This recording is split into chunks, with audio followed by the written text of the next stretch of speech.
청포도생님 여러분 안녕하세요. 오늘도 진리책을 공부해보는 시간을 가져보겠습니다. 저는 본부 청포 담당 최수현입니다. 오늘은 성인들이 예고한 상주님의 강세 소식에 대해서 알아볼 건데요. 그 중에 예수가 전한 아버지 하나님의 천국 복음을 함께 읽으면서 여러분들과 함께 공부해보도록 하겠습니다. 먼저 55페이지에 나와 있는 성구를 같이 읽어보겠습니다. 예수가 재림한다 하나 곧 나를 두고 한 말이니라. 공자 석가 예수는 내가 쓰기 위해 내려보내느니라. 모든 술수는 내가 쓰기 위하여 내놓은 것이니라. 상주님의 말씀을 통해서 예수 성자는 갑자기 이 세상에 온 것이 아니라 상주님께서 쓰기 위해서 내려보내셨다는 걸 알 수 있는데요. 그렇다면 예수의 사명은 무엇일까요? 본문 내용에 들어가기 앞서서 오늘 기독교 경전인 성서에 대한 게 많이 인용이 될 건데요. 기독교 성서에 대한 구성부터 한번 알아보고 본문에 들어가도록 하겠습니다. 기독교 성서는 총 66권으로 구성이 되어 있습니다. 약 2000년에 걸쳐서 40여 명의 저자들이 쓴 책인데요. 예수가 태어나기 이전의 구약 39권과 예수 이후의 신약 27권으로 구성되어 있습니다. 구약은 유대족의 역사와 선지자들의 체험과 예언이 담겨 있고요. 신약은 예수님의 생애와 활동, 그리고 교훈을 기록한 복음서가 있고요. 편지 형태의 체험의 기록, 그리고 예수의 제자인 요한이 쓴 계시록이 있습니다. 우리가 오늘 공부할 내용은 예수가 전한 복음이기 때문에 신약 성서가 많이 인용될 것입니다. 예수는 자신이 아버지 하나님의 천명을 받고 이 세상에 내려왔음을 이미 밝혔습니다. 55페이지인데요. 예수는 자신이 아버지 하나님의 천명을 받고 이 세상에 내려놓았음을 이렇게 고백하였습니다. 내가 스스로 온 것이 아니로다. 나를 보내신 이는 참이시니 너희는 그를 알지 못하나 나는 아노니 이는 내가 그에게서 났고 그가 나를 보내셨음이니라. 또한 56페이지를 보면 예수는 자신을 내려보내신 아버지 하나님을 이렇게 전하고 있습니다. 땅에 있는 자를 아버지라 하지 말라. 너희의 아버지는 한 분이시니 곧 하늘에 계신 이시니라. 여기서 중요한 것은 대우주를 통치하시는 최고의 통치자의 신원을 예수가 분명히 밝혀주고 있다는 것입니다. 요즘 기독교에서는 예수를 하느님처럼 인식하는 경우가 있는데 예수는 분명히 자신은 아버지가 보낸 아들일 뿐이라고 얘기하고 있습니다. 신약 성서의 마지막 편인 요한계시록에는 너무나 중요한 내용들이 있습니다. 요한계시록은 박해를 받아 끓는 기름 속에 들어갔어도 죽지 않았던 인물, 사도 요한이 계시를 받아 쓰는 글인데요. 내용을 살펴볼까요? 내가 크고 흰 보좌와 그 위에 앉으신 분을 보니 땅과 하늘이 그 앞에서 피하여 간데 없더라.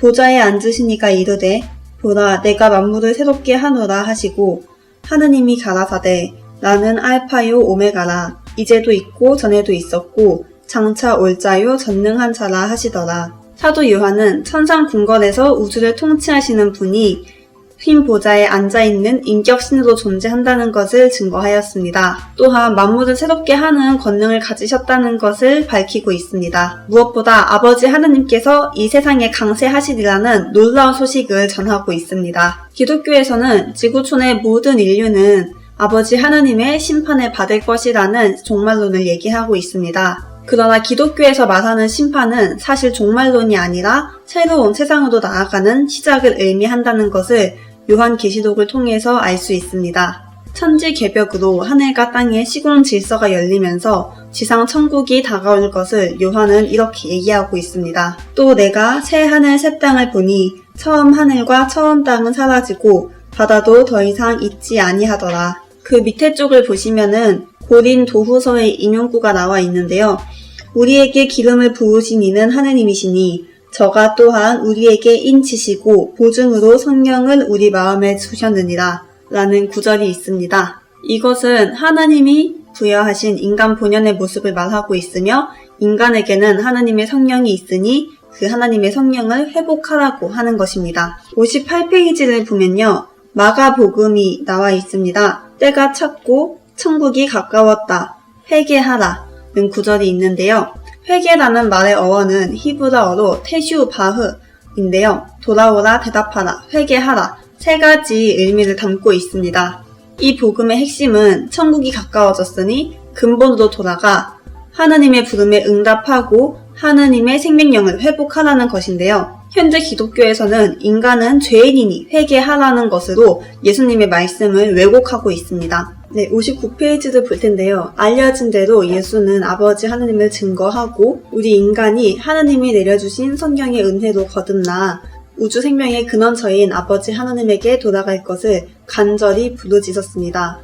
그리고 중동의 뜨거운 열기에 채찍에 맞아 등줄기에 피가 흐르면서 양손과 발에 대못이 박힌 채로 고통스럽게 죽음의 순간에 들어가면서도 예수는 자신의 사명을 다하면서 내가 아버지께로 나와서 세상에 왔고 다시 세상을 떠나 아버지께로 가노라 라고 하면서 죽음의 순간에도 하느님의 뜻임을 알고 절대 순종하였습니다.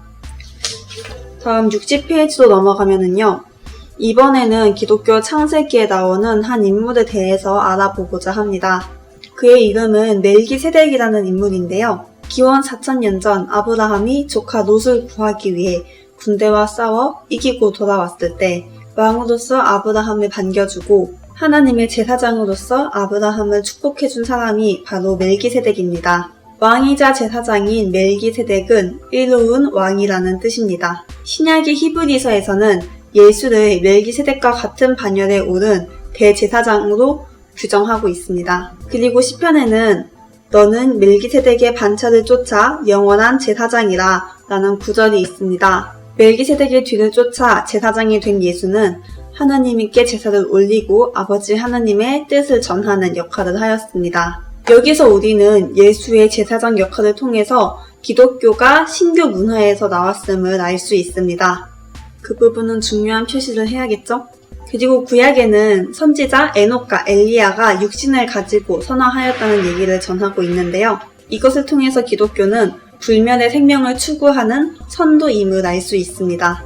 60페이지 밑에 보겠습니다. 다음은 기독교 교맥에 흐르는 정신 중 7수에 대해서 알아보겠습니다. 7교회, 7은혜, 7장로, 7천사, 7나팔, 7별, 7금촛대, 7뿔, 7눈, 7봉인, 7수는 남방 7화로 신교의 칠성문화에 기원을 두고 있습니다. 칠성문화는 삼신문화와 함께 온 인류의 하느님을 모시는 문화입니다. 이 부분 밑줄 쳐주세요. 이러한 칠수 문화는 인류 시험 문화인 동방신교의 칠성 문화에 기원을 두고 있습니다. 칠성은 인간의 생사 화복을 주관하는 하나님의 별인데요. 칠성 기운을 받아 인간의 얼굴에는 7구멍이 있고 성스러운 숫자로 럭키7이라 하였습니다. 7수는 기독교뿐만 아니라 불교, 도교에도 살아있는 문화로 7수가 인류 시험 문화임을 확인할 수 있습니다. 61페이지를 보면 마태복음이 나와 있는데요. 내가 율법이나 선지자를 폐하러 온 줄로 생각하지 말라.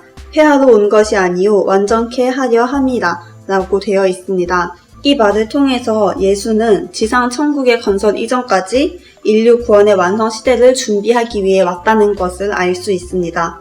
기독교의 심판과 구원에서 가장 중요한 것은요.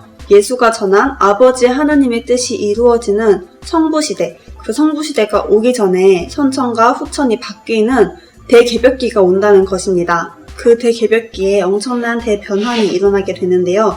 61페이지에는 이렇게 나와 있습니다. 그날 환란 후에 즉시 해가 어두워지며 달이 빛을 내지 아니하며 별들이 하늘에서 떨어지며 이는 그때에 큰 환란이 있겠습니다. 창세로부터 지금까지 이런 환란이 없었고 후에도 없으리라. 내가 진실로 너희에게 이르노니 돌 하나도 돌 위에 남지 않고 다 무너뜨리우리라. 오늘 정리한 내용 중 가장 중요한 것은 이 말세의 심판에서 구원받는 길은 장차 인간으로 오시는 아버지 하나님의 말씀을 쫓아 강건한 믿음을 갖는 것이라고 이 성서에서는 전하고 있습니다.